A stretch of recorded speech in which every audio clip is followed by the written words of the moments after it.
everybody, and welcome to The Horror Show, the show that dissects, mutilates, dismembers, and butchers all of your favorite and not so favorite horror movies and other horror-related events. I'm Sean. I'm Joe. Oh, welcome back, everybody. It's another week of Patreon picks, and I want to just give a quick shout-out. This episode is sponsored by Brandon S., longtime fan of the show. Well, Brandon. And Tom Thumb, Tommy Dubs, whatever you want to call him. He is also a sponsor of the show, so thank you guys both so much. Yes. Another quick announcement. We will be at Connecticut Cult Classics. They do, I think it's like a monthly thing that they do. Maybe. Oh, they do this monthly? I think they did one last month, or maybe it's regularly. Okay.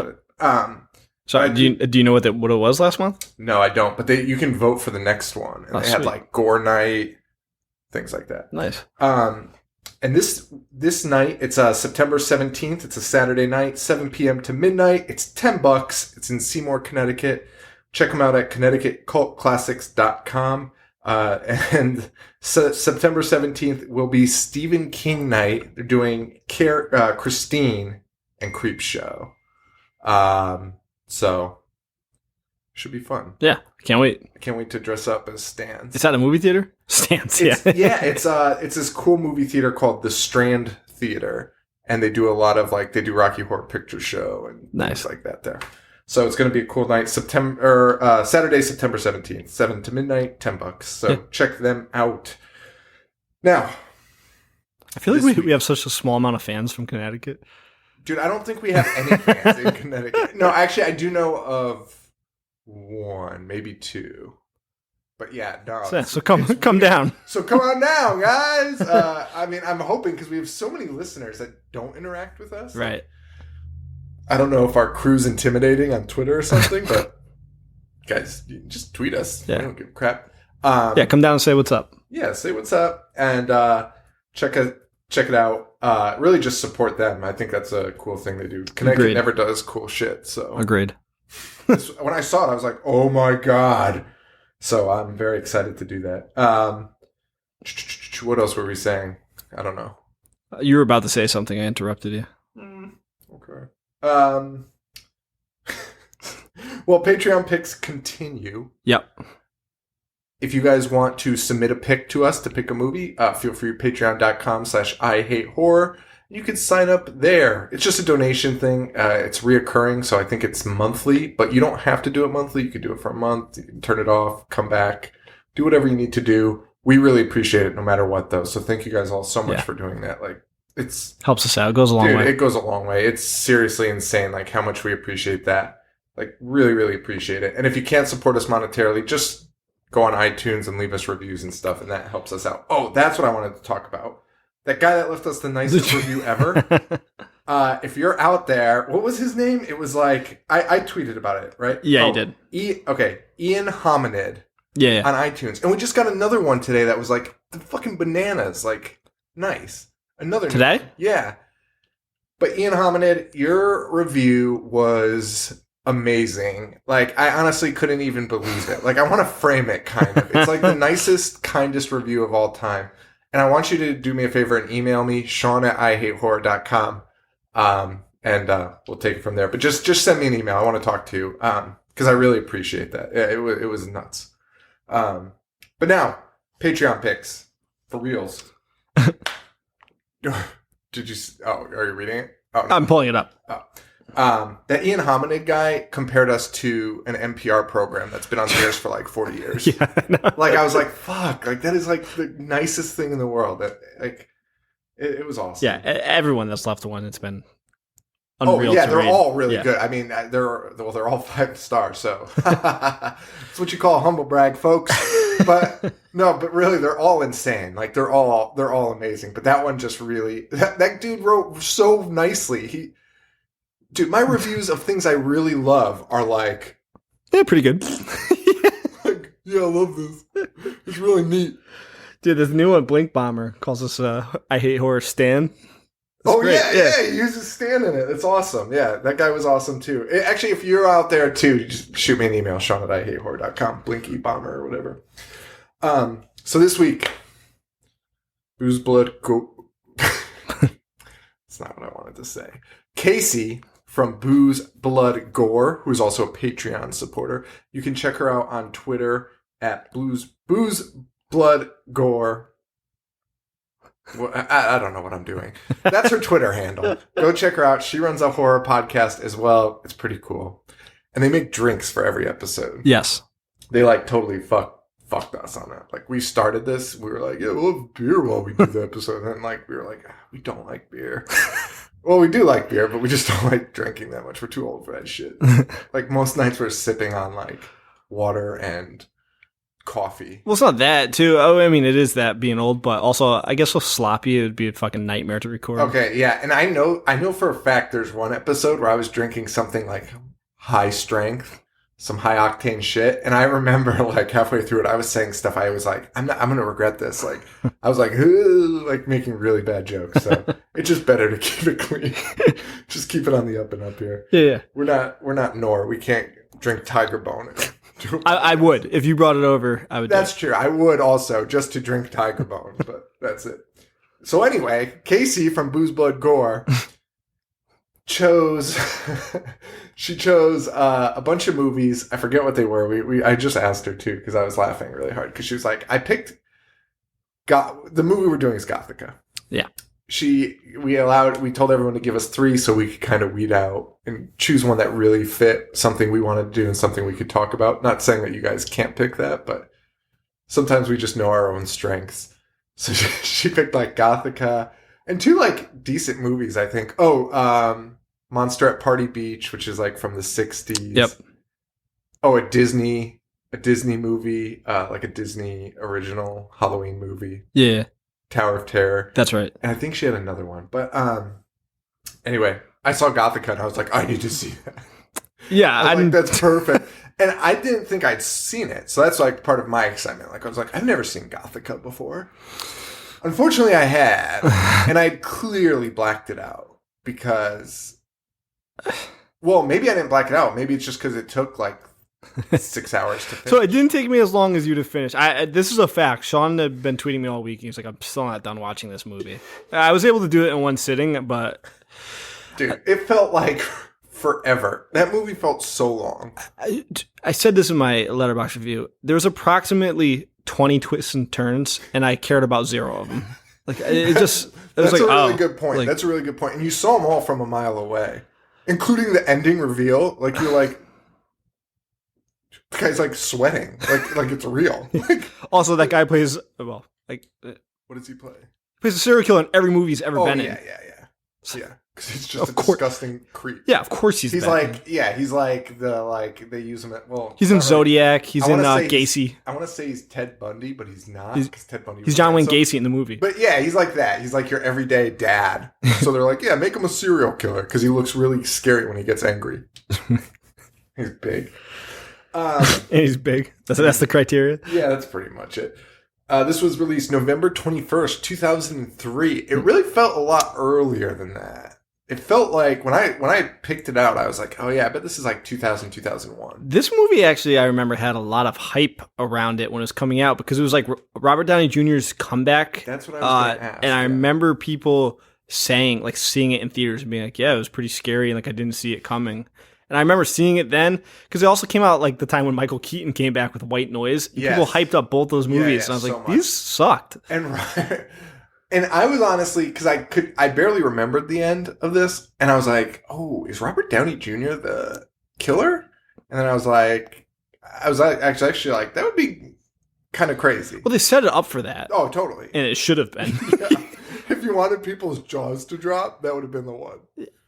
I mean, it would have made more sense. It would have made way more sense. Because he's a main character in the movie. Yeah. So this other guy who's in like 2 scenes, you're like, Produced by Joel Silver, Susan Downey, and Robert Zemeckis. Susan Downey, the wife of Robert Downey Jr. So Robert Zemeckis, you said? Yeah, he was part of it. He was actually, so all 3 of those were, they were, I don't know what I should call them, the founders of Dark Castle Entertainment, which produced some interesting stuff. But I did a little research into that because I remember that logo so vividly, Dark Castle, and I was always like, oh yeah. And for some reason, I always associated it with It was actually a sweet logo. comic book. It's an awesome logo. So Dark Castle Entertainment, it's named after William Castle, the horror maker from the 50s and 60s, which I did not know about. And the original goal of Dark Castle was to remake all of William Castle's flicks. Really? Yeah. And they formed this group in 99, which is an awesome thing. Like, you start a production company named after this guy just to honor him. Yeah. Unfortunately... Did they do any of his movies? Oh, they did. They did too, and then they were like, we have to stop making these because they're terrible. Which ones? Can you take a guess? Because I guessed in my head, and I got it. Just think, 99... The Mummy? No. You're kind of right there. I keep thinking of Frank Whale. William Castle directed a ton of trash, but he produced Rosemary's Baby. Okay. And he also directed The Tingler. Do you remember that? I do. I love The Tingler. That's like one of my early horror movies, and I'd totally forgotten about reading it. The ones he did were House on Haunted Hill. Okay. And The Haunted? Or The Haunting? The 13 Ghosts. Or he might have done The Haunting later, but those were the first two. Okay. House on Haunted Hill and 13 Ghosts. I saw that in theaters. Why has nobody suggested that? I would love to watch the remake. I know. They followed up that with Ghost Ship and then Gothika. Nice. So they were like, let's not do that. Let's make Ghost Ship. I mean... That makes no sense. House on Haunted Hill, that's bullshit. Let's make Ghost Ship. Ghost Ship has that one scene where everybody's head falls off. With that wire. Do you remember that? I mean, really, when you think about Ghost Ship, I do. It's kind of like... It's kind of in the vein of those old movies. Like, couldn't you see Ghost Ship because it sucks? In the 50s also? Yeah.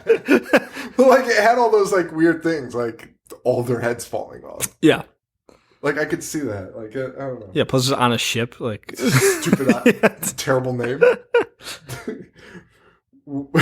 William Castle from the grave is clapping for the title Ghost Ship. Genius!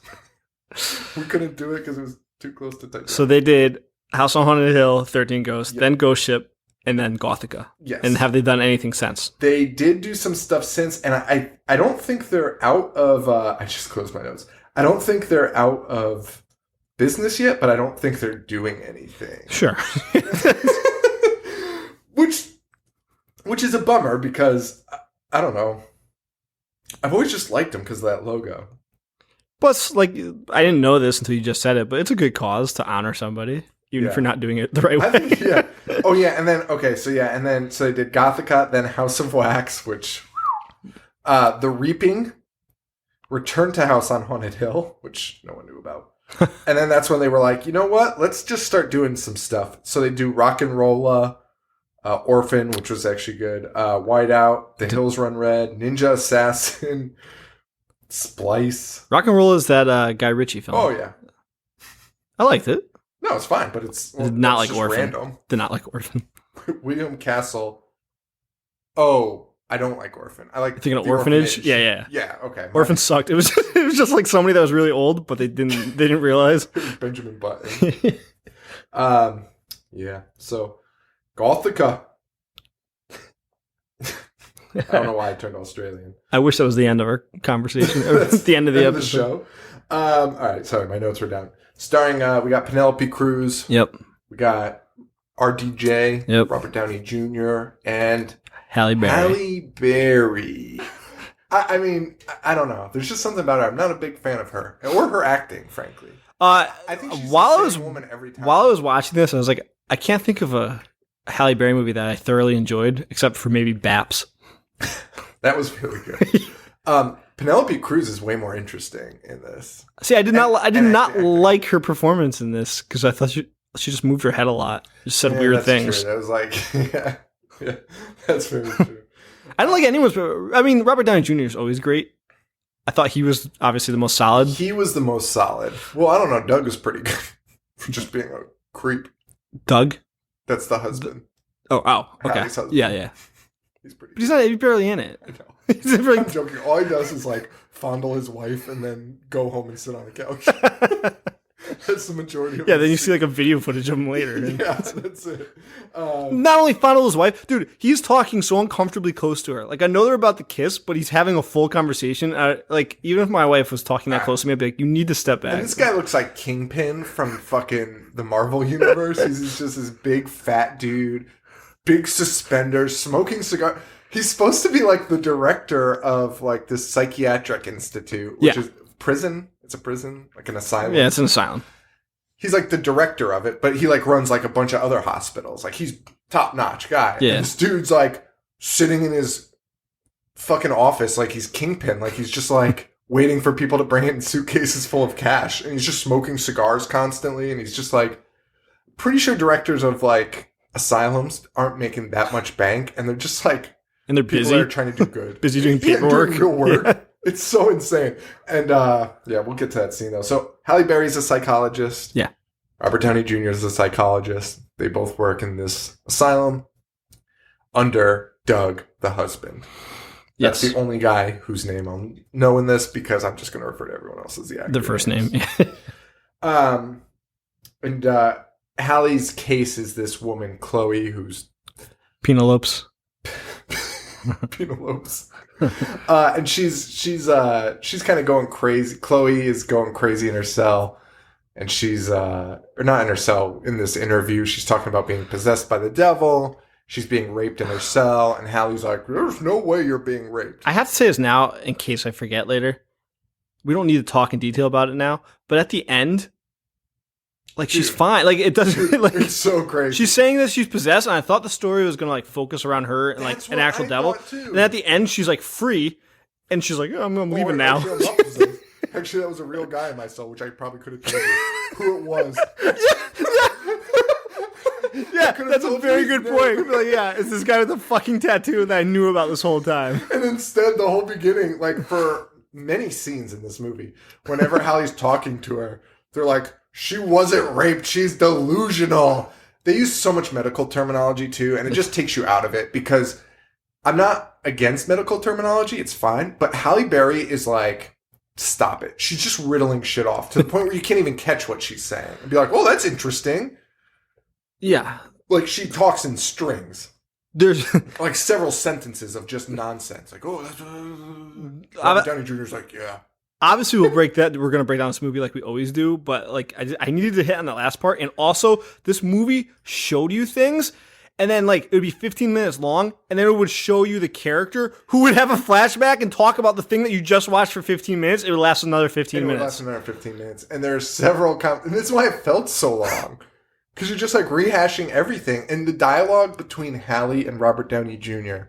is literally the same thing. Every scene they have together is the same conversation. And before we get to that conversation, we'll talk about why they're having conversations. So Penelope is claiming this rape story. They're saying she's embellishing a rape story and that the devil's visiting her. And we'll get into that later. Yeah, but then she talks about slitting her stepdad's throat. Yeah. Which, why is she free at the end? Yeah, I know. And, oh, yeah. Because Halle needs a friend.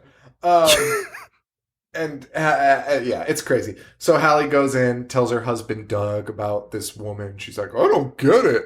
And they're just talking about it. And Doug has married up so high, it's insane. Doug is not an attractive man. And he has the most attractive wife he could ever possibly get. Like, I know I'm not attracted to her, but I know that she's beautiful. Like, yeah, like sure. I just don't get the whole, like, whatever. I got it. Frustrating. But how did he get that? I don't know. And then later, like, dude, this movie is all over the place. It was like, and it's not even that long. It's an hour and 45 minutes. It's an hour and 40, yeah. And yet it feels like they cut a ton of stuff out. Like, you feel like some chemistry between her and Robert Downey Jr. in scenes, and you're like, oh, is that like a thing? Yeah, they're gonna be a fling. But then you're introduced to Doug, the husband, and you're like, oh, well, that's fucking weird. Yeah. Unless something else weird happens, and nothing else weird happens, except later on in the movie, she's like, why didn't you go for it? And he's like, you were married to the boss. It's like, what is this conversation happening? And that's the end of it. Yeah. It's so weird. Like, dude, even the conversation that she's having with Penelope Cruz's character Chloe in the beginning, she's like, if you're looking in the mirror, then what am I looking at? Like, what the fuck are any of you talking about? it's like supposed to be psychology, and she's like, she's looking at herself, and he's like, who am I? He's like, God. What? Yeah, and that comes back to play, but you don't care because it means nothing. It means literally because you're not God, you're just an asshole. Yeah, you're just a. Well, I don't want to say it, but Halle Berry is about to do some work. There's a storm.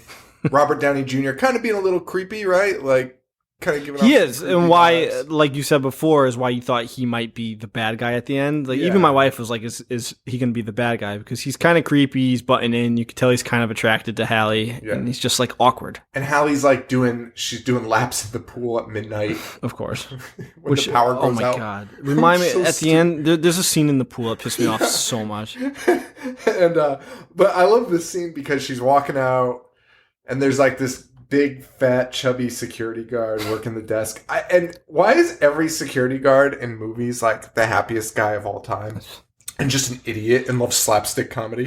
Every single security guard in a movie is always distracted by the Three Stooges. And like, whoa! That's very true. Every single security guard is always watching the Three Stooges. Every security guard I've ever talked to is always giving me a runaround or a hard time. So simple. This guy is such a simpleton. He's like, and he's just dying laughing. He's like, oh, see you later, miss. How many laps you do? And she's like, 55. Yeah. He's like, whoa, okay. And then she walks out the door and he just starts dying laughing at the Three Stooges. Poor simple guy. Did you catch the name of the town? Willow Creek. Yeah, fucking Willow Creek. Yeah. Ruining another movie. Maybe Willow Creek is cursed.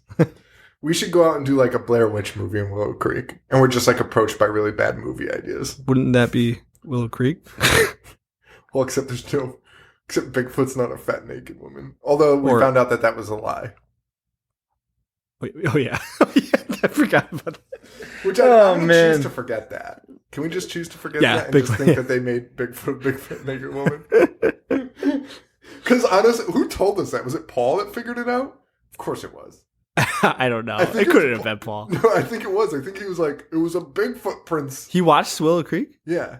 He's like, yeah, it was the princess. They talked about a princess. It. Yeah, okay. It like then it was Paul. And there was like stupid missing comment. Women on the. He's like, they were missing on the poster, and they talked about Bigfoot abducting women for their princesses. Yeah, this theory's like, coming back. What the fuck, Paul? How'd you figure that out? Paul's like a savant, right? Like it's really weird. So I said, it's storming outside. Yeah, Robert Downey Jr. clearly carrying a torch for Halle. He's carrying her umbrella. Yeah. He's saying he's going to follow her, but she declines that invitation. He just seems like a weirdo. Yeah, and a puppy dog.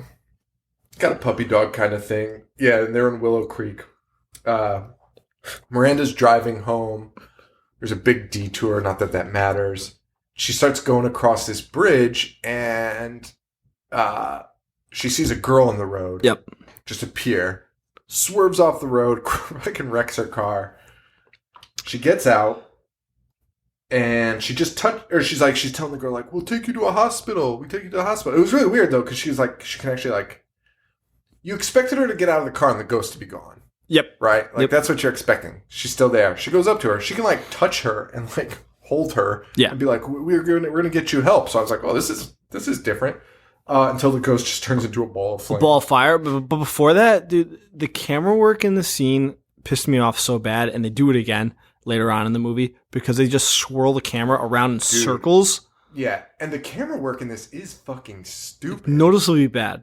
Right? Isn't that weird? Because I don't pick up on that stuff. I normally don't either. I will never pick up on that stuff. But in this one, I was like, it ruined the moment for me. Because like at this point in the movie, nothing terrible has happened, and you're like, oh shit, there's a ghost. Yeah. And then the camera's swirling around, and you're like, what the fuck am I looking at? And then she bursts into a ball of fire. It's the shittiest looking fire I've ever seen. It's terrible. It's terrible. And yeah, they do some really funny camera work in this, and it's just very noticeable and very, very shitty.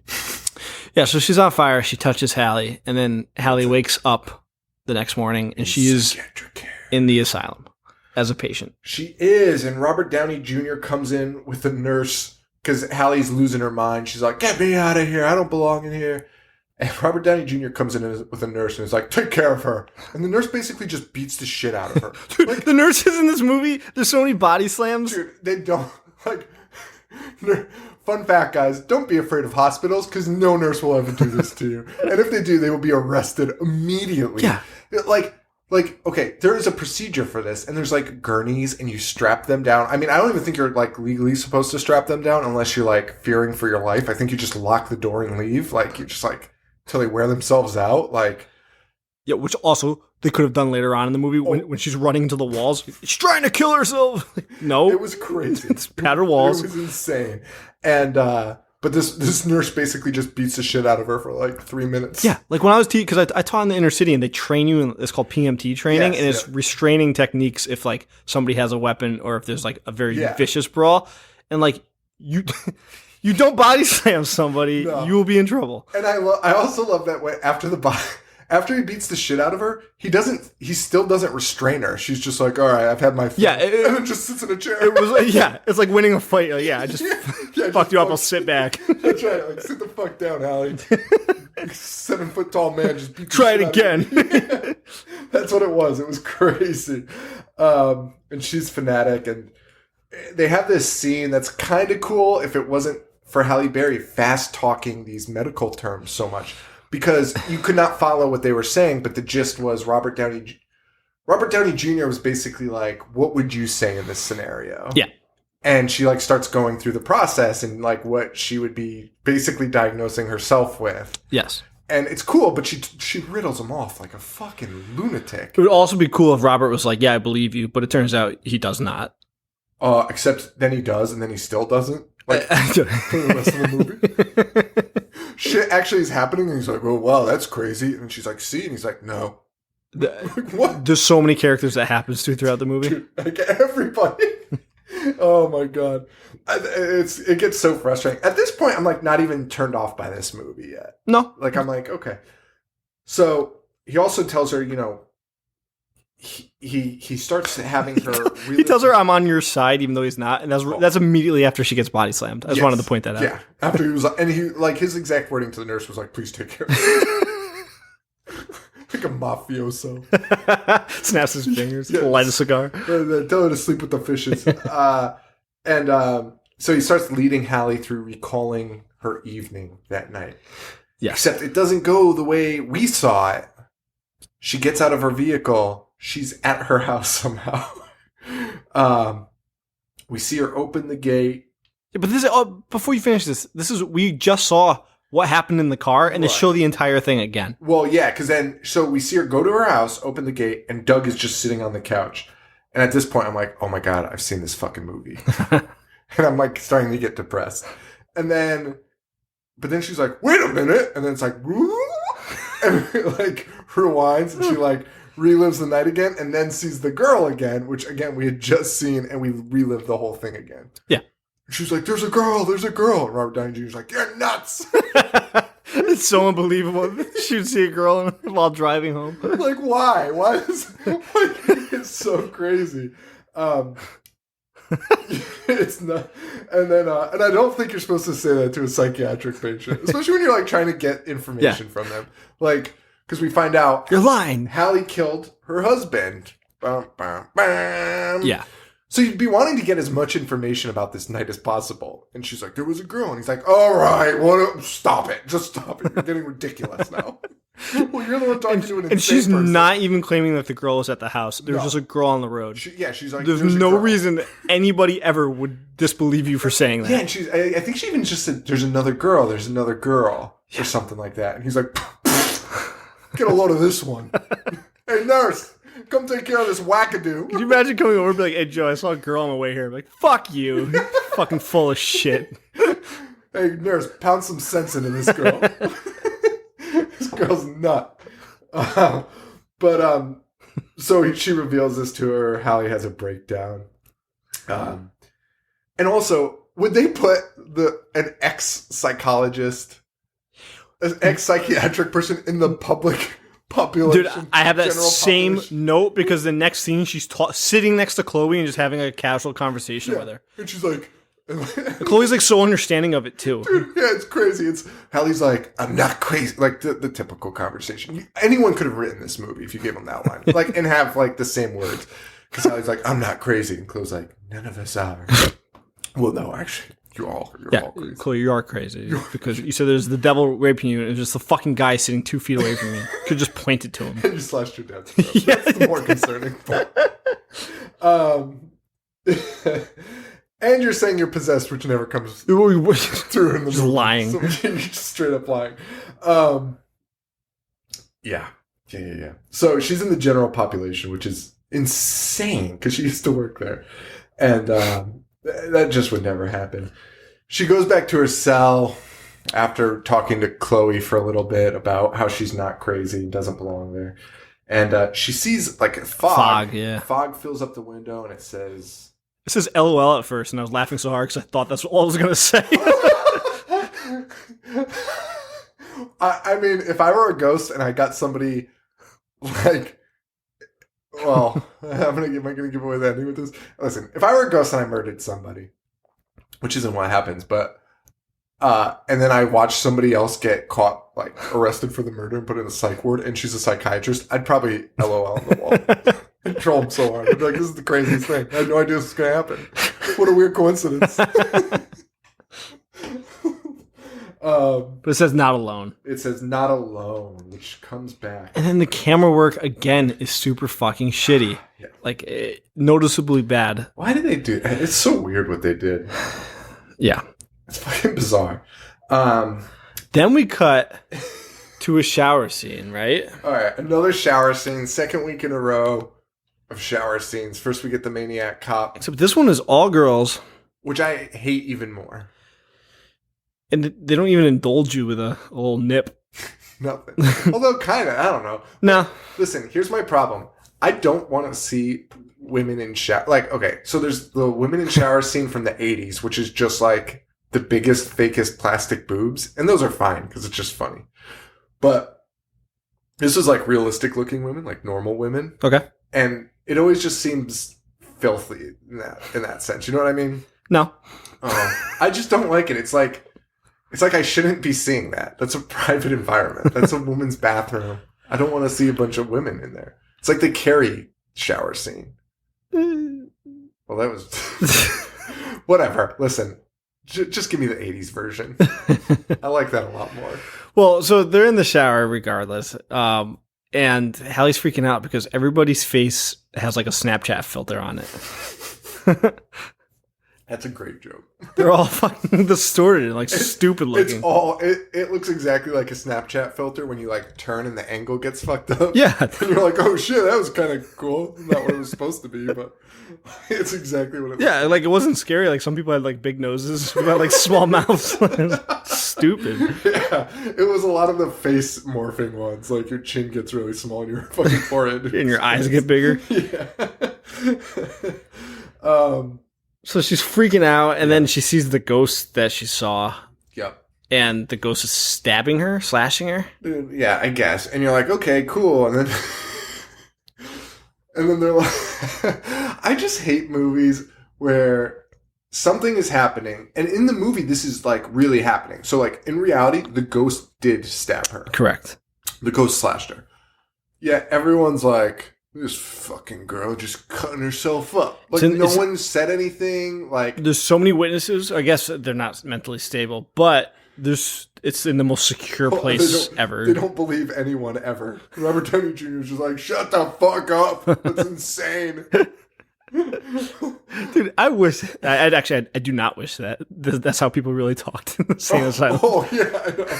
I mean, you do just for laughs, like if it was a joke, but you don't want any human treated that way. Any human with mental illness. Paul's dad used to tell me this joke all the time, that he met Charles Manson once and he asked him, is it hot in here or am I just crazy? He thought that was the funniest joke he ever fucking heard. It's so insane. Charles Manson would just stab you and walk away. Just like, see ya. Stupid idiot. Halle and Robert Downey Jr. get into the first of like a dozen conversations where they literally just say the same shit over and over and over again. They have this conversation 4 times in the movie, and it's Halle Berry being like, I'm not crazy, and him being like, I don't know. And then her being like, I've seen a ghost. And he's like, you're crazy. and he doesn't believe her, and she just keeps, and like, okay, you have to have that conversation the first time to know where these guys stand. But literally 4 other times in the movie, he's like, all right, time for our interview. And she's like, I'm not crazy. And he's like, oh, why? She's like, because it's a ghost today. He's like, oh, geez, the ghost again. Get out of here. What is happening? And then as she finds out more information, it gets more ridiculous. I know. Because it's like, oh, that's the girl that I saw as a ghost. Halle, you're delusional. And then right after this whole sequence happens, she goes outside and she sees like a different doctor or a different supervisor. Yes. And she's like, I want a different person other than Robert Downey Jr. Totally reasonable. Totally reasonable. And then you cut up and Robert Downey Jr. is just creeping through a window. And that's when you're like, okay, this something's weird here. Her lawyer comes out, he breaks down the crime and basically says she's fucked. Which, like, that was honestly the one thing that grabbed me in this movie the second time watching it. I mean, I really didn't remember it. The thing that grabbed me the most was she's going to be in prison for life regardless. There's no way to get out of this crime. Right. I don't care what you do, unless I was like, the only way this works, and I wouldn't put it past him if it did it, is if the ghost was like, thank you for helping me solve the crime. And then it, like, reverts back, and then she can tell the police, and nothing has happened, and Doug's still alive. That's what that was the only way I saw this working out. Unfortunately, it still works out somehow. That does not happen. She walks free. Yeah. Yeah, she's visited by the lawyer. He says that her fingerprints and the murder weapon are there. And the only shot that they had was temporary insanity, but the jury won't believe it because she's a psychologist. That was a cool twist. I like that. They're like, they know you can just play crazy because you know so much about it. Right. The sheriff comes in to do some terrible acting and terrible interrogating. He's a good actor in general, but in this movie he's not. He reminds me of, like, I can't even think about it. You know what he kind of reminds me of? The guy from Anchorman Champ. What's that actor's name? Wait. The coach? Yeah, coach. David Kushner? Yeah. He reminds me of him playing this guy. Like, I didn't take this guy seriously. No, because at first he comes in, he's like, how's everything going? He's like, then why'd you do it? He's like screaming. Yeah. He's like, he comes in and he's like, all right, Miranda, I gotta ask you a few questions. We're just gonna get to the bottom of this. And he's like, why'd you kill Doug? He loved you. He loved you, Miranda. Why'd you kill him? And he, like, loses his mind. And he just pulls out the murder pictures. He's like, look at him. He's like, throwing him in her face. He's like flinging him like. And the lawyer and Robert Downey Jr. are so terrible at interjecting in between this. Oh, please stop. Why are you doing this? Get a nurse. Get a nurse. Body slam him. Get a nurse in here to beat the shit out of this guy. Nurse. Because, like, yeah, they're just standing there going, come on, man, come on. This isn't right. Like, and no one's putting up a fight or even, like, cover. All you have to do is grab the photos off the desk. And they just sit there the entire time. I mean, he didn't even, like, spread them out. He just opened the folder they're in. Threw them out. Oh, man, the pics show the crime scene. Doesn't he argue for shock treatment, too? The cop.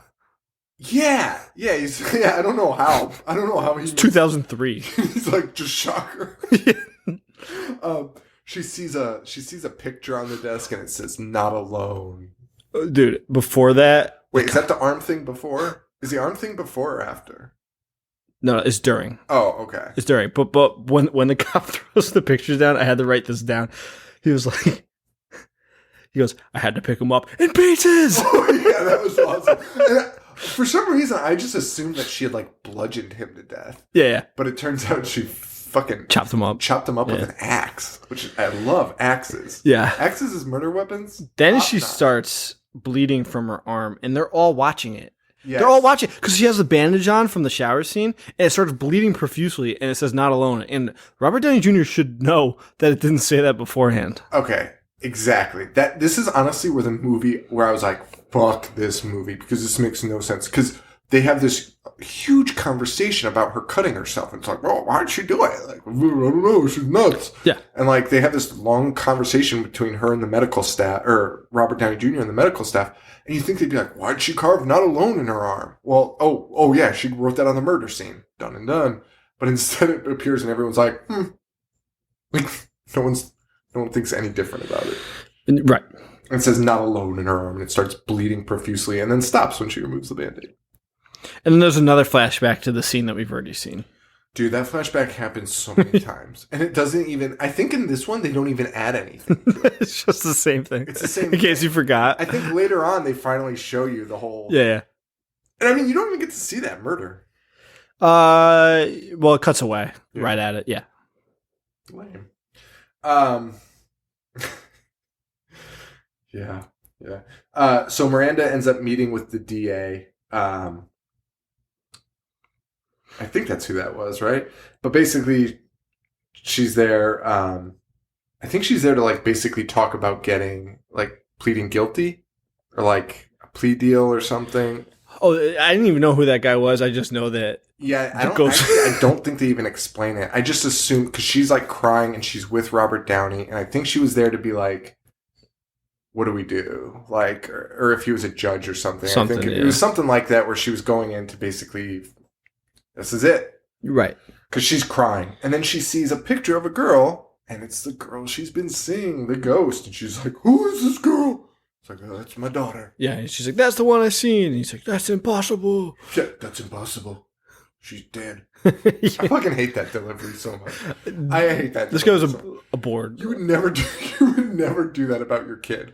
Like, can you please stop touching that picture of my dead child, please? Right. Or if she kept saying I saw her, you'd be like, you didn't. She fucking died. Stop saying it. Yeah, stop saying it. Get the fuck out of my office, please, you stupid. He's so calm. Psycho asshole.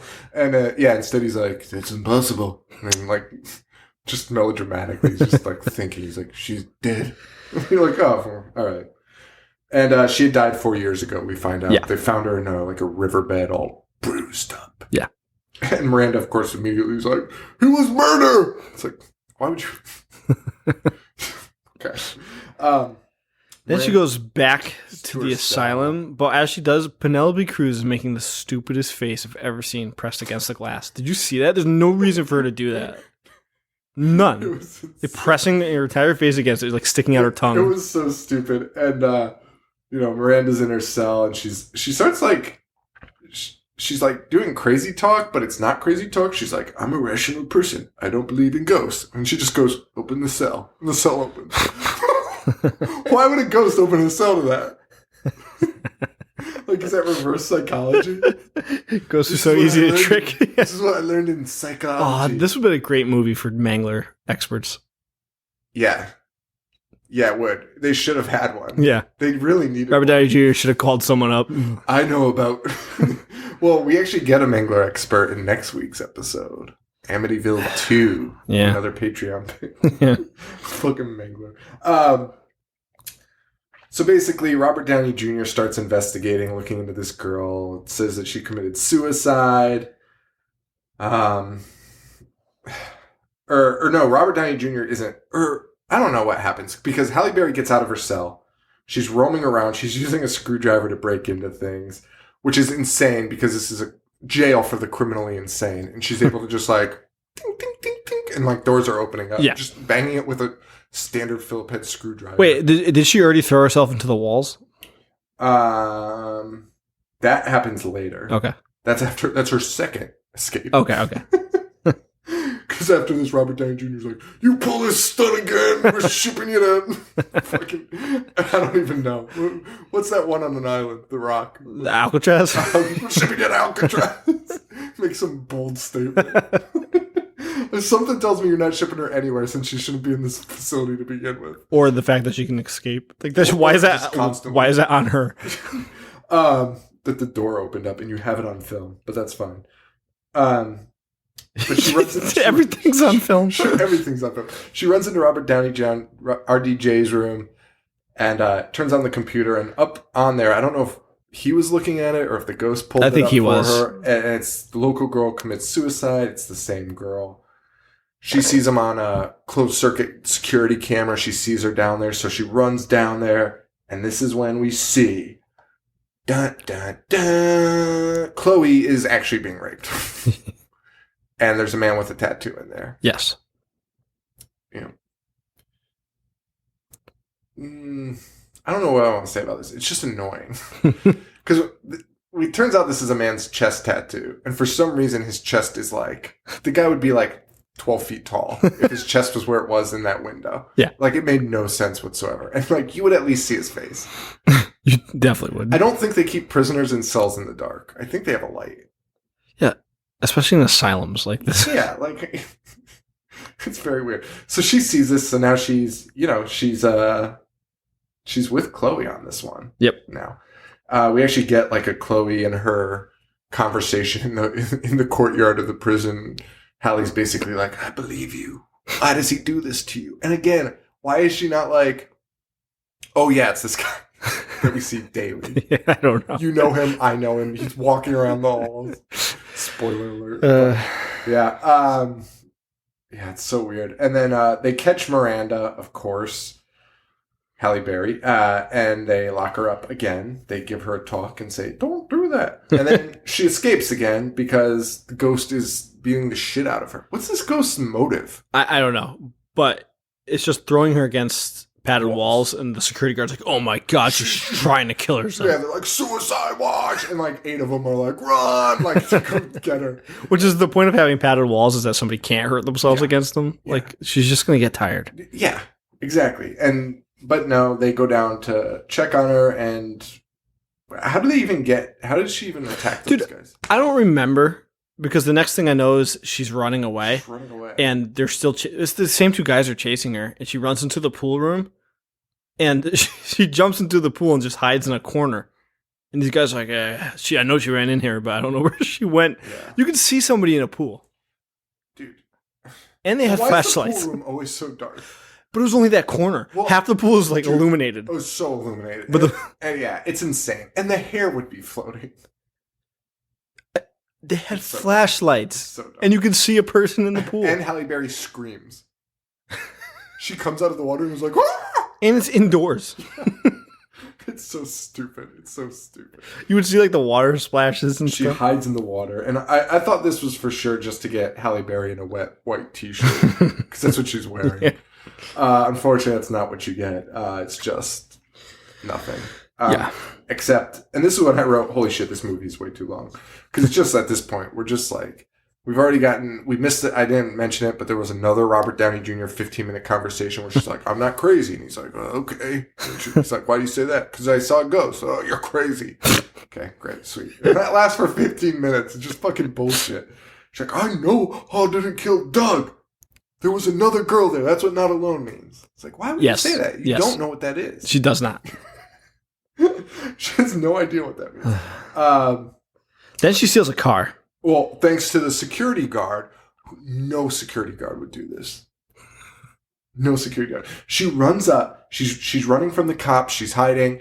And she just crawls up to the security guard. And there's like 3 cops right next to the security. You would see her. It's so insane. Like, and she's soaking wet. They're on the opposite side of the car. She's soaking wet, and she's like trying to grab the keys from the security guard, and the security guard sees her while he's talking to the cops, and he's like, "Huh?"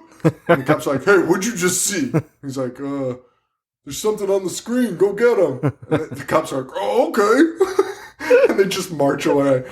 And the cop is like, "Do you want the keys to my car?" She's like, "Yeah." And she takes the car. And not only does she take the car, she drives like a reckless asshole in that car. The most unbelievable thing in this movie was that car was going 120 miles an hour. It was such a piece of shit. It was like a Crown Vic, like a rusted old Crown Vic. And the scene was so laugh out loud funny because she's flying and she misses a tractor trailer and then just whips her head around and laughs like a maniac, like, "Ha ha!" And then immediately crashes into fucking cones and stuff. None of this would happen. She beats it. This poor guy helps her escape, which he shouldn't have. And instead of being like, "All right, I'm going to at least try and keep the car okay," she's just smashing into everything she sees. Like, almost purposefully. She's like, "Oh, cones. Let me smash those pretty good." Smashes into them. And the ghost was in the back seat for some reason. And when she stops the car, she was on the edge of a cliff. Yeah. And then the music starts playing. That was the sinkhole from the beginning. No. Yeah. I know. There's so much of that stuff that they're like, get it? This is why we did it. And it's like, we didn't need it. You didn't. Didn't need it at all. Because I didn't care or notice it. It made no sense. And the music turns on and starts playing Papa Was a Rolling Stone, which has zero significance. Yep. And she gets this cockamamie idea to go back to the scene of the crime. Yep. Her house. Yep. And she finds a trap door in a house that she's lived in for who knows how long. She's like, what is this? When she first walks in, she remembers the night, like, killing him with the axe, Yeah. and then she's bathing in blood. Yeah. Yeah, probably Whatever. should have been arrested. She should probably go to jail for a while. Yeah. You should probably be in an institute for the criminally insane. Correct. There's something on the counter, like film or something. You kind of get this movie was just done so poorly, honestly. Like, too little too late on these, like, red herrings and stuff. And little foreshadowing. Like, a lot of these elements, I get it. They're, like, kind of cool. But, like, you're doing it 2 seconds before we find out. Yeah. Like, it means nothing. Nothing. Like, if they built this up, like, this dude just had film all the time. Like, if he had film just littered over his fucking office, like, you'd be like, oh, that's kind of weird. Then it comes back to play, but there's a fucking empty box of film in them. I have so much empty shit in my garage. Yeah. She goes to the basement. Or, well, I guess it's not a basement. It's this, like, trap door. Yep. And There's a projector. there's plastic sheeting everywhere. There's a camera. There's a bed with chains and straps to it. And a lot of medication. Yep. And it is Doug's sex dungeon. Well, yeah, he makes snuff films. He makes snuff films with women. So she checks it out. She sees Doug just raping and killing girls. And I think he says, like, I'm God. That's exactly what he says. Because he says that in the beginning of the movie. Yeah. Again, like, another thing that you're like, it doesn't... You never explain why he feels that way. You don't explain his God complex. Like, I mean, I guess because he... Wait, I think he did... Honestly, I think he did say something that kind of explained it. He said something... He didn't say shit in this movie. I think... Dude, I swear I heard... Did you tell me that mirror scene he explained I swear he said something. Oh my God. I can't believe that. Somebody write in and let me know. Dude, so many... 90% of his film in this is him sitting on that couch right before she kills him and being like, like smoking a cigar and laughing like a maniacal bad guy. By the way, if your husband smokes cigars and just laughs like a maniacal bad guy, he's probably a maniacal bad guy. You might want to check into that. Check your fucking basement dungeon. That you're like, oh, I've lived here for 20 years. Not to mention, in that basement dungeon, which she lived in every day, there's a girl living under the stairs. Who, okay, like, I'm not saying, like, what he did to her was fine. She doesn't look that worse for wear. Like, she's got, like, 3 cuts on her face. It looked like she's been there for, like, an hour at tops. Yeah, which exactly. Is what could have had to be impossible. Well, yeah. She's been dead for, like, 3 weeks now. And she would definitely be dead. Because Hallie, you mean, she's revealed to you because Hallie sits against the stairs and then the arm pops out and you realize it's another victim. And I'm thinking, why is she not screaming? Why, like... I'm thinking this is the end, but we still have 20 minutes left. Like, I thought this was, like, the cops come down. It would have been a good way to end it. You get the slow motion of them walking with Halle Berry out and, like, the girl. They're saving both of them. Would have been a slow fine way. Out, and you're like, got it. I argue I might have... I mean, I didn't really enjoy things. Liked it more. Whoa. Why does this movie have, like, 4 stories in it? That's really the thing. Like, really, the Penelope Cruz story... It's useless. It's useless. Yeah, that's weird. I didn't think about that until just now. And the cops are still mad at her for some reason. But everyone's like kind of okay that goes help her find it. Because somebody comes in and they're like, she's a murderer and like, she just saved a life. Yeah, like, that ghost told her that person was down there. And the Halle Berry drops the greatest line in like movie history. Yeah. Did you write that line down? No, I don't think so. Wait. Which one? He says, you're delusional. Yeah. No, I tweeted it. Yeah, no, you can do it. I tweeted it that night, though. She says, Robert Downey Jr. says to her, you're delusional, because she's saying the ghost led her to there. And she goes, I'm not diluted. I'm possessed. Yeah. Dumbest line of all time. I'm not deluded, Pete. I'm possessed. Oh, okay. I wish that's what he said. You just proved me wrong. Fair enough. Yeah. And this is, again, like, the whole thing, like, is so fucking bananas, like, with Robert Downey Jr. You're like, come on with the ghost. And there's never a moment where he's like, all right, I get it. Because even here, she's like, she's just figured everything out. She's solved everything. And then she explains it, and Robert Downey Jr. is like, "Oh, you're just doing your delusional games again." Dude, give the girl a break. Yeah. So the cops are still mad at her, even though Doug was a grade A piece of fucking dog shit. Yes. The cops are still like, "Get in there, Miranda, you bitch." Oh yeah. Not the guy that was raping and murdering women in the jail that she took care of. It's like everyone's wish. Did your work for you? It's everyone's wish. Yeah.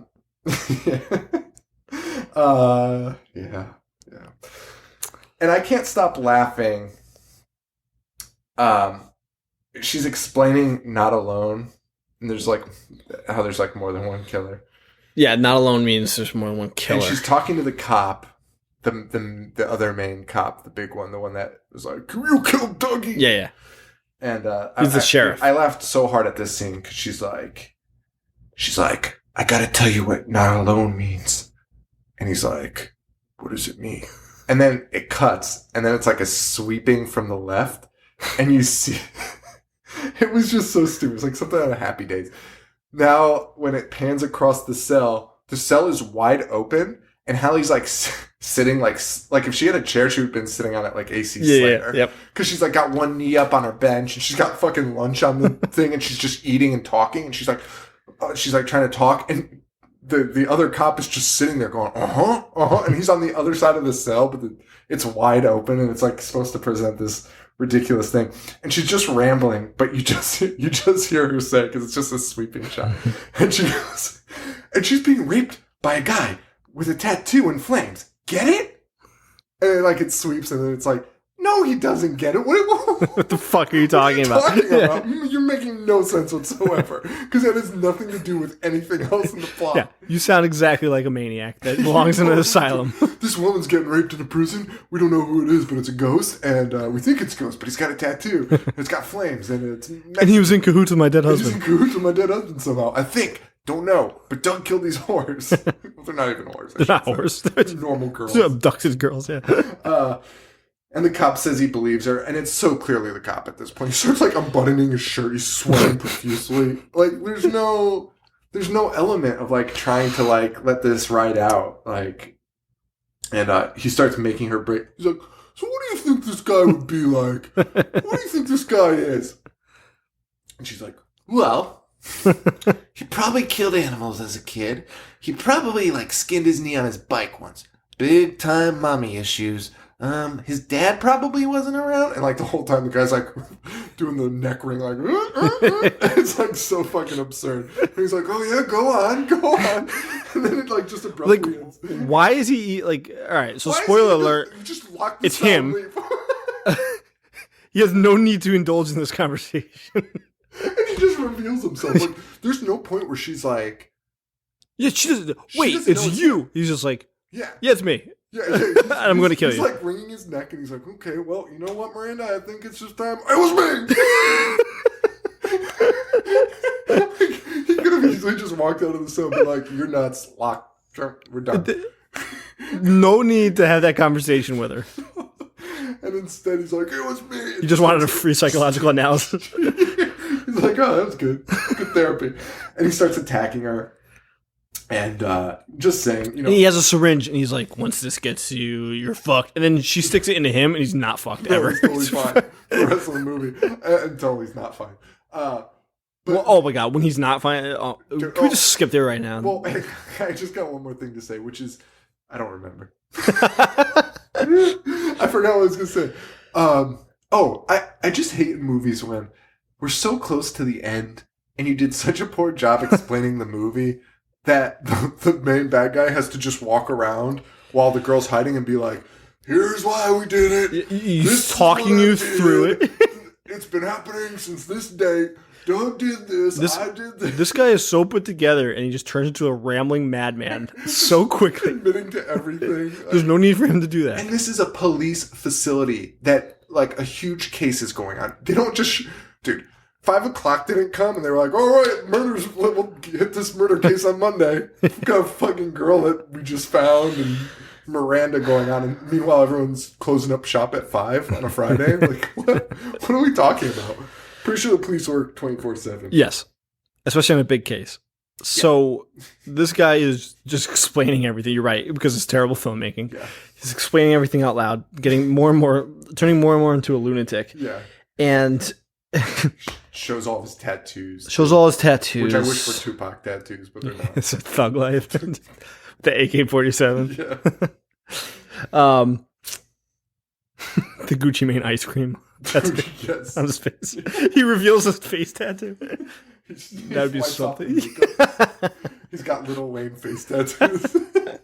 That would actually be awesome. That would be amazing. I would actually like this movie a lot more. He just is Lil Wayne. He takes off his stilts. Lil Wayne retired. So he retired? Today, yeah, he announced his retirement from rap. So Gothika remake. Come talk to us, Wayne.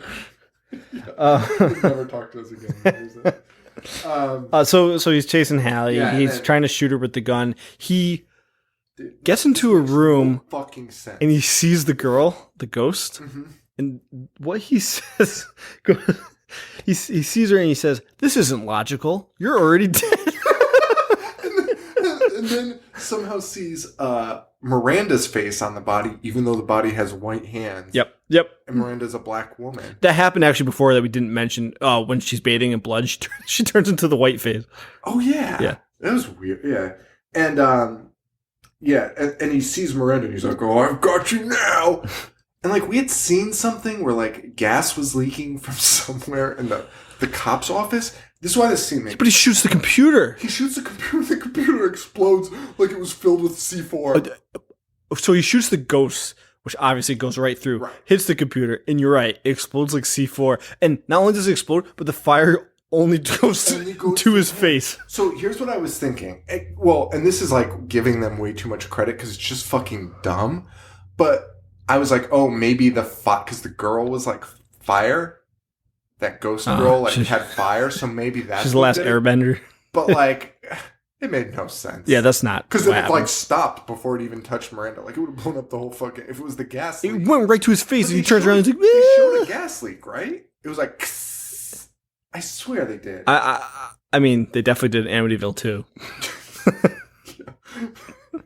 Fuck Amityville. It's gonna get it pretty good after this one. I'm all fired up now. So I'm feeling good. I'm not tired like I usually am for the second one. Yeah. I'm ready to chew up Amityville. He's on fire, and then Hallie. Hallie. Effects ever, right? Terrible for 2003. Terrible. The worst. Yeah, they spent it all on Ghost Ship. They're like, come on, just load it up. Just that one scene in Ghost Ship.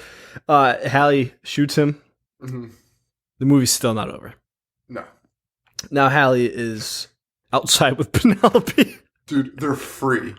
They're not just outside. They are like walking around like city girls. Like they've got their clothes Penelope on. has admitted to slitting her stepfather's throat. And they're just like, yeah. And Miranda murdered somebody still. And bathed in his blood. I don't think you get away with it just because the guy... I feel like the ghost defense is probably not going to hold up in the court of law. No. And even if the guy's a murderer, don't you still go to jail? Also, your life wasn't threatened. She just killed the cop, too. Yeah. Even though he's a murderer. And that one, like, okay, so there's some, like, self-defense there, but, like, she murdered Doug. Yeah. Just straight up. Mm-hmm. Listen, I'm not defending Doug. No.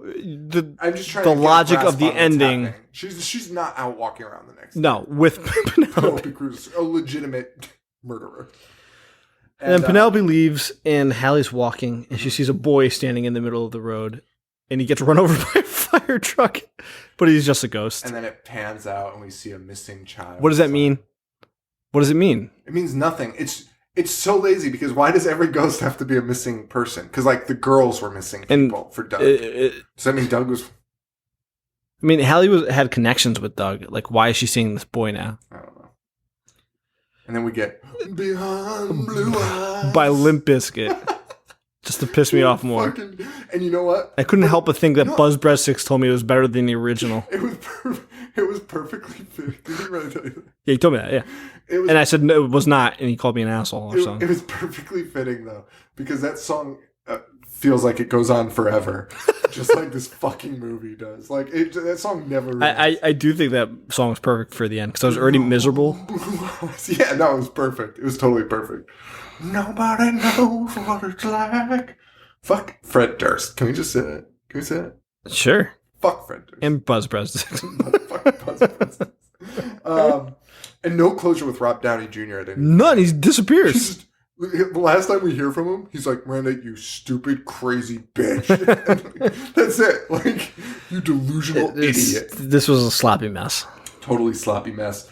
And we are out of time, but I wanted to talk about some other shit that I really do want to talk about. Also, I really wish when Penelope Cruz and her were walking down the street that it just like they jumped in the air and it freeze frame. Oh, like and, Breakfast Club? Yeah, and it just played Sisters Are Doing It for Themselves. I would love it. They somehow managed to get out of jail. And good for them. This was released in 2003. I was afraid we wouldn't have enough to talk about in this, but we had plenty. So I'm just going to run through these because it's just interesting. Mm-hmm. 2003. Because we're like, this is really bad. And we've talked about how 90s is kind of iffy and spotty. During 2003, you had Beyond Reanimator, which at the time, I don't even think I knew it was released, to be honest. I could be very, very wrong, but I'm pretty sure like Sci-Fi premiered it. Oh, really? But like it wasn't like a Sci-Fi original. Yeah. I remember my buddy Greg, who I brought up before, we taped it on VHS when it premiered. God, that's crazy.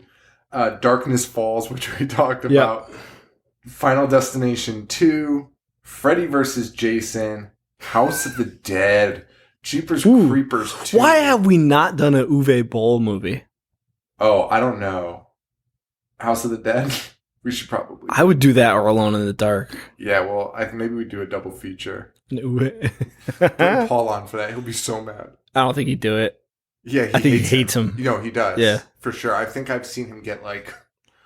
Yeah, not like hate. Like I don't like his movies, but yeah, like he like takes it personal. Yeah, he really does. Like I remember distinctly, we brought him up, and he was so aggravated. Like he couldn't settle down the rest of the night.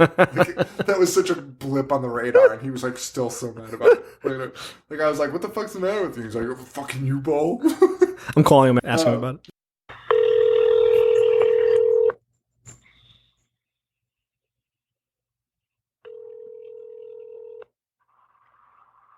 Fuck. What's up, man? I don't know. Why the fuck is the boo calling me on Saturday night? You called me. What? You just called me. Joe, fuck you. You did. Joe, I did not call you. I'm pretty sure you did. Joe, I swear to fucking God. What do you want? Have you ever seen an Uwe Boll movie? Hello? Yeah, Joe. Which one? I don't know. They're all so good. What do you remember about House of the Dead? Yeah. That they spliced it with footage of the video game. Yeah, I think we're gonna. Clint Howard was on a boat. Clint Howard's in that? Yeah, of course he is. Ugly as fuck. And Udo Kier. The guy from Ace Ventura? He's in fucking... What? Isn't he in the... No. Who's the guy from Ace Ventura? He is. Yeah. You know what else he's in, right? No. Rob Zombie's short before the Grindhouse. Zombie woman of the SS. Yeah. Zombie werewolf of the SS. Yeah, I think we're going to do House of the Dead. Joe, you're not doing House of the Dead. You want to join us? Why the fuck would I want to do that? I already saw it. It was terrible. So, we'll see you here. Alright, cool. Alright, that's all I wanted. What are you doing it? I'll come over right now and do it. Do not come over right now. I do not want to do that, actually. That movie fucking sucked. Alright. And I remember they did some thing with the camera where they just fucking spun around in circles and made me fucking, like, seasick. Yeah, it should be fun. Wait, is this really why you're calling me, Joe? You called me. Joe, I didn't call you. I'm pretty sure you did. Joe, first no, fuck you. A, and B, Joe, you haven't called me since like 2008. You're fucking calling me about this bullshit. Paul, I heard the phone ring. Joe, wait, what? Joe, I'm hanging up on you. All right. But you did. You called me Oh my god, and fuck you. asked me about Uwe Boll movies. Yeah, take the call. Hello? Yo. What's up? Dude, are you serious? What? It's just, fuck you. What? What's wrong? I have a question. I have a question for you. Oh my god. What, Joe? Yes, I did call you this time. We won. Why are you so hostile, dude? Because I feel like this is a setup, Joe. It's not. I have an actual question for you. Okay. Have you ever seen House of the Dead? Well, Joe, that's sort of a more legitimate question than I thought you were going to ask me. I thought you were going to ask me, why'd you call me? Well, have you? Yes, Joe, I just explained this to you. I fucking hate you. What'd you think of it? Joe, you think Eddie Money's got to put up with this shit? Do I think who? Eddie Money? Eddie Money. Why Eddie Money? Because from Club Dread, you fucking asshole. Eddie Money's in Club Dread? God damn it, Joe. Alright, so... Joe? The fuck do you want? I wanted to know if you had seen House of the Dead. I couldn't remember your answer. Yeah, no, you know I have, you fucking asshole. I couldn't remember your answer. I apologize. Joe, it was like 36 minutes ago.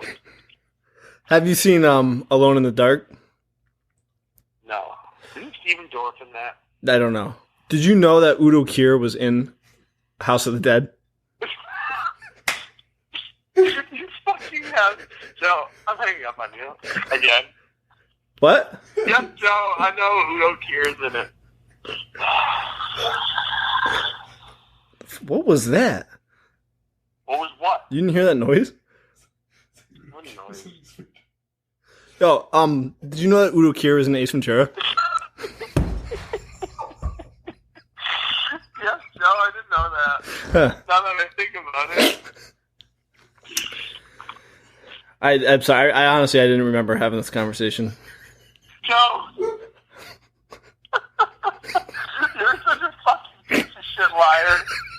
I'm gonna fucking murder you. That's not very nice. You know. Oh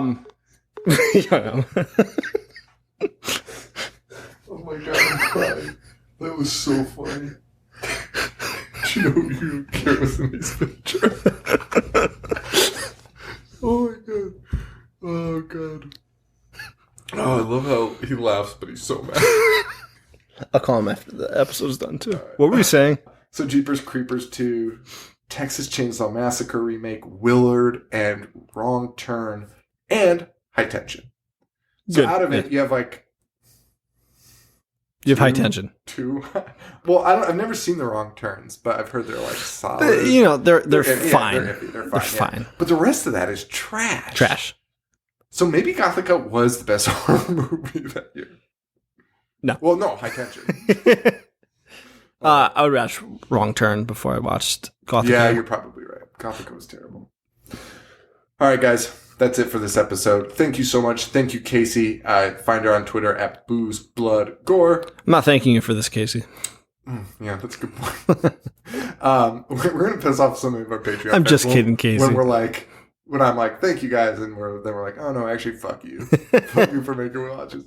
But now we're just kidding, because ask us in like 3 weeks, and we'll be like, I think I like Gothica. On second thought. Pretty solid.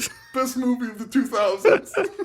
Dude, I was listening to a podcast where they rate their movies by either saying the greatest movie of all time or the worst movie of all time. I actually like that. That's pretty good. But yeah, thank you, Casey. If you guys want to pick a Patreon movie, if you are a Patreon member, and you haven't picked a movie, email me, Sean@IHateHorror.com. If you want to pick a movie, join us on Patreon, patreon.com/IHateHorror. Find us on Facebook, facebook.com/IHateHorror. We're at IHateHorror.com. I'm on Twitter at IHateHorrorShow, Instagram at IHateHorror. Yeah, I'll plug all my shit. I'm at Jovi421 on Twitter, Boognish1985 on Instagram, and Horror Show Joe on Snapchat. Yeah, I'm trying to get on the Snapchat, but I still don't. I'm not feeling it still. So I don't know. I don't know, man. I send so many pictures of my weird face with big stupid nose.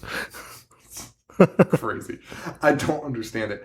And that is the wrap. Amityville 2 next week, thanks to David A. So excited. Buddy David. I'll tell you what, man. I was appalled. I was straight up appalled. It was alarming film. I was very disturbed, and not in a good way. I own it on DVD, and well, why am I saying this now? We're freaking wrapping up next week, guys. Thank you so much. For Joe, this is Sean. Stay here. Thank you. Adios.